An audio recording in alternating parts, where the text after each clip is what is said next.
বিশ্বকাপের ফাইনাল হার নাকি মেসির শেষ ম্যাচ, কোনটা বেশি পীড়াদায়ক সেই উত্তরটা খুঁজতে এখনও হয়তো বেগ পেতে হয় আর্জেন্টিনার সমর্থকদের। তবে মেসি যদি আরও একটা বিশ্বকাপ খেলে ফেলেন তাহলে উত্তরটা সহজ হয়ে যায়। যদিও বয়সটা এখন ৩৯, আগামী বিশ্বকাপে যেটা দাঁড়াবে ৪৩-এ, তাই আরও একটি আসরে তাকে দেখার সম্ভাবনাও খুবই ক্ষীণ। তবে আর্জেন্টাইন ফুটবল অ্যাসোসিয়েশনের প্রেসিডেন্ট ক্লাউদিও তাপিয়া ইঙ্গিত দিলেন ভিন্ন কিছুর।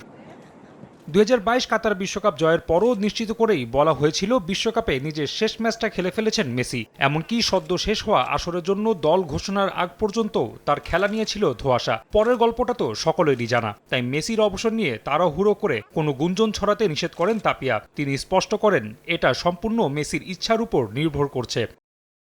এটা একেবারে তার ব্যক্তিগত সিদ্ধান্ত, তাকে আমাদের একা ছেড়ে দেওয়া উচিত।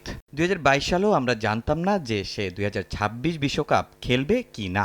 সে বলেছিল একটা করে ম্যাচ ধরে ধরে এগোবে। আমি মনে করি বিশ্বকাপে আমরা লিওর সেরা না দেখলেও দুর্দান্ত সংস্করণ দেখেছি। তাকে ফুটবল খেলা উপভোগ করতে দেওয়া উচিত আমাদের। তারপর তাকে তার মতো করে সঠিক সিদ্ধান্ত নিতে দিন। নিজের ষষ্ঠ বিশ্বকাপে কেবল অংশগ্রহণই করেননি মেসি, দলকে তুলেছেন টানা দ্বিতীয়বারের মতো ফাইনালে। এ সময় ৮টি গোলের পাশাপাশি করেছেন ৪টি অ্যাসিস্ট। এছাড়া আলজেরিয়ার বিপক্ষে দুর্দান্ত হ্যাট্রিকের পাশাপাশি গড়েছেন বেশ কয়েকটি রেকর্ড। এরপর সুইজারল্যান্ড ও ইংল্যান্ডের বিপক্ষেও দলের জয়ে রেখেছেন দারুণ ভূমিকা। তাই বিশ্বকাপে মেসির পারফরমেন্স নিয়ে প্রশংসা করতে গিয়ে গর্বের কথা জানিয়েছেন তাপিয়ে। লিওর জন্য এটা ছিল দারুণ একটা বিশ্বকাপ।